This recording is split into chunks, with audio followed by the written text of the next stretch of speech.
Hello, this is Iino. Today I'll bring you logistics news from late March 2025. We'll cover the Trump tariffs, U.S. port fees for Chinese vessels, and the resumption of Houthi attacks on commercial ships. Let's get started.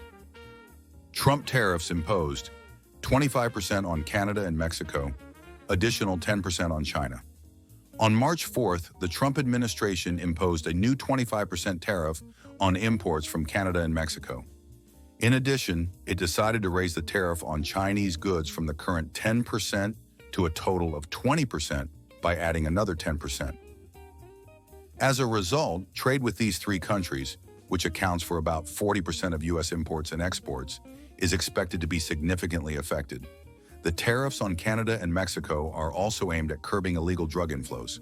The sudden 25% tariff on FTA partners, who previously enjoyed zero tariffs, is raising concerns across many industries, including the automotive sector. China was already facing strict trade policies, but this latest move adds even more pressure. Reports suggest that China, Mexico, and Canada are now considering retaliatory tariffs, raising the risk of a full-blown trade war.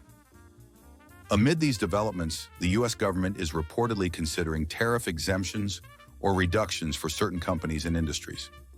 One idea is to reduce tariffs on Mexico's auto sector if specific conditions are met.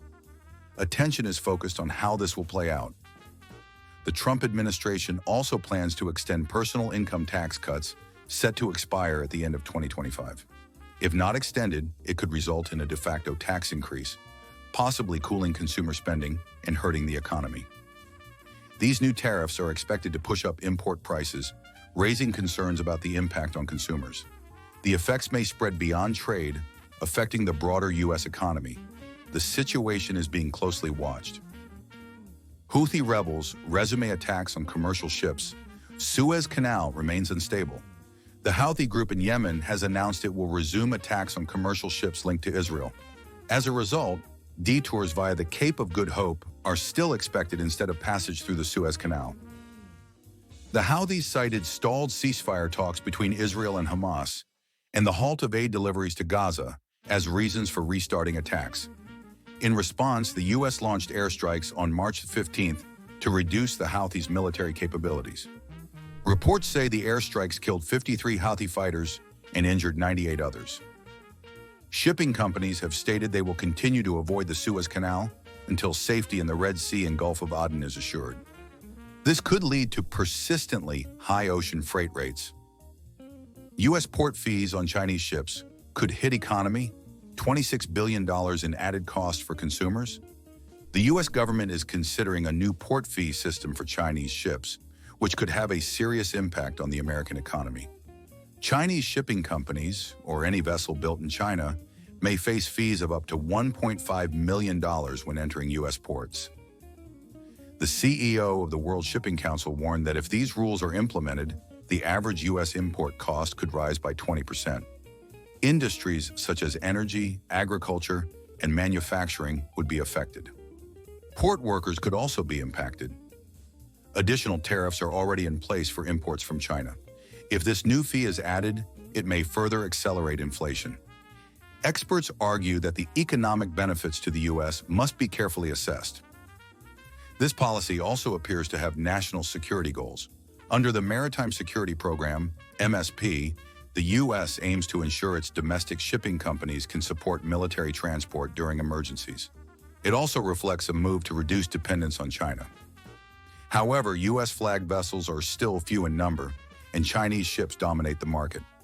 If these regulations take effect under current conditions, it could disrupt international logistics and affect U.S. businesses.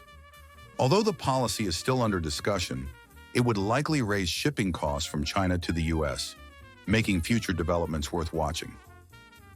That wraps up this edition of Logistics News. The Houthis have resumed attacks on commercial ships, making the Red Sea route unstable once again. Meanwhile, U.S. tariff hikes on China are raising concerns about higher trade costs and impacts on domestic prices and industries. These trends could significantly reshape international trade and logistics. We'll continue to monitor developments closely. That's all for today. Thank you for watching. In this channel, I explain about international logistics knowledge for your better understanding. I hope this video will be a good support for your logistics job. If you have any shipment from Thailand or to Thailand, please feel free to contact me Iino-san anytime. Also, I'm very motivated to keep updating these videos. If you subscribe, press good or comment anything. Well, thank you. See you next time.